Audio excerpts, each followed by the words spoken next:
முக்கியத்துவம் வாய்ந்த ஒன்று உங்கள் வாழ்க்கையில் அடுத்த 4-5 மாசத்துல சத்தியமாக நடக்கும். ஒன்று விட்டே கிடையாது. ஏன் சொல்கிறேன்னா 9ஆம் இடம் பாக்யஸ்தானத்தில் போய் சுக்கிரன் உட்காந்துருக்கான். இப்போ உட்காந்துருக்கூடிய நிலைமை அடுத்த 1.5 மாதத்துக்கு சுத்தமாக டைம் சரியில்லை. அதுதான் உண்மை. சனி வக்கரம்னா 80% வந்து கெட்டதான் பண்ணும். ஏன்னா ஜாதகத்தில் 80% ஆஃப் த பீப்புள் 80% மக்களுக்கு வந்து சனி வக்கரமாக இருக்காது. நேர்கதியில் சனி இருக்கும்.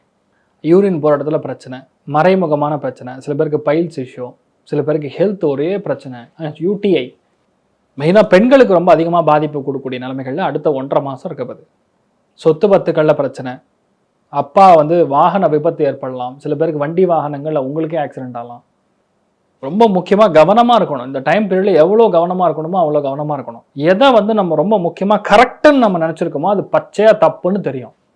ஒன்றுமே பண்ண முடியாது. சிக்கிட்டு தவிப்போம். அப்பா எப்படா இந்த கைதிகளுக்கெல்லாம் போடுவாங்க பார்த்தீங்களா விலங்கு, இந்த விலங்கு எப்படி கையிலேருந்து வெளியே வரும்னு தெரியலையேன்னு உட்காந்துருப்பாங்க. அந்த மாதிரி ஒரு சங்கடத்தில் இந்த காலகட்டங்களில் அடுத்த 1.5 மாதத்துக்கு நீங்கள் உட்கார போகிறீங்க.